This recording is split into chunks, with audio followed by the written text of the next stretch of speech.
E odiochieng mar adek kawuono chendo madayo dho jotend migepe mogwel no dhi nyime. Jatend migao mogwel ne migao mar ohala Salim Mvurya kanochopo e nyim komiti mar od bura mochung' ne chendo makamano ne ni ok osebedo kochiwo ler makare kaluwore gi mise mosechwalo e kinde mane en jatend migao mar mwandu ma iyudo e bwo lowo. Komachielo jatend migao mogwel e migao mar limbe Rebecca Miano bende nolero chendo mobiro chwalo e migao no poni opuodhe. Sharon Ong'ao gi ler mathoth. Kano chopo e nyima put mar od bura mochung' ne gwelo, jatend migao mogwel e migao mar ohala Salim Mvurya ne ochako gi lero mise manochwalo e kinde mane jatend migao mar mwandu ma iyudo e bwo lowo. We have now an organized licensing system where investors apply through the online cadastre, and then we have structures that review and recommend licensing. I provided leadership in gazetting 29 artisanal mining committees that will be giving permits on the ground so that people do not have to travel away from where they are. E kindego Mvurya no seka luore gi dongruoge manochwalo. Wirani mise manochwalo e kinde mane jatend migao ne okwinjre. But I think it confirms what the president said, that you had very poor communication because you've done great things, but no Kenyan knows about it. I want to put it to you, and you will tell us whether you actually did fail in communication. And if you failed in your previous ministry in communication, what would you say to convince Kenyans and us that you will not fail in communicating what you are doing for our country in the new ministry should you be approved?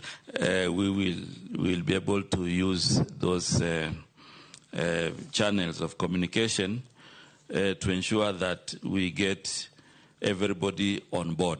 Ne otiyo gi thuolono mar singo ne Uganda mapacho ka moko kuom dongruoge mochano chwalo pono yiere kaka jatend migao mar ohala. And one of the critical things I want to commit we bring in this house is the trade development bill and the trade development policy that is going now to provide a clear dichotomy about the foreign and the local investors. We put it in law. Kalure gi seyo mar mibadhi no loko nyinge koyango ni mwandu ma entiere godo bende nomedore gi siling milion 38 e kinde thuolo mar higni 2 nyaka siling milion 158. When I was governor, have not been brought to my attention. I have not heard from any government institution alleging misappropriation. What is your net worth? 158 million. Komachielo, jatend migao mowal ne limbe e pacho ka Rebecca Miano olero moko kuom chenro mobiro kele migao no kopuodhe.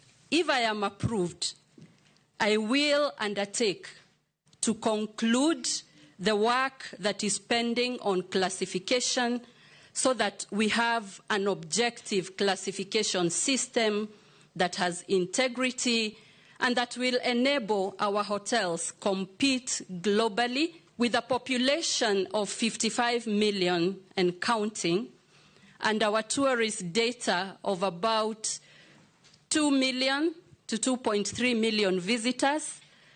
That confirms that Kenya is punching below the weight. Miano nokete tago maliet mar lero gimomiyo kunde limbe mamoko e pacho kae ne omed nengo gi e chakruok mar higani gigi mochano timo kopuodhe. The stakeholders in that strategic discussions did recommend that there should be a review of the rates that are applicable so that there are enough finances to develop Masai Mara, to maintain it, to modernize it, and do all that appertains to make it more sustainable. Achiedh nade machielo mosenine kinde thuolo mokalo e migao mar limbe e pacho kae en rakruok e kind jopiny gi le mag bungu.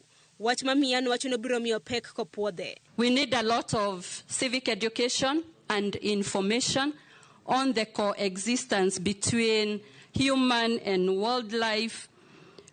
On the matter of compensation, we need to streamline the procedures to make them more efficient, to improve governance so that the people affected are compensated on time, with integrity, correctly. Chenro mar dayo dho jotend migepe pod dhi nyime kendo chenro makamano igeno ni biro rumo odiochieng' makiny. Sharon Ong'ao, Ramogi TV. Erokamano ahinya kuom report machalo koda mano mabende koro terowa e yueyo mokwongo e chenro ni mano mar ang'ich. Welantiere koda moko kuom ote magi. Iwacho nasebedo kaluwo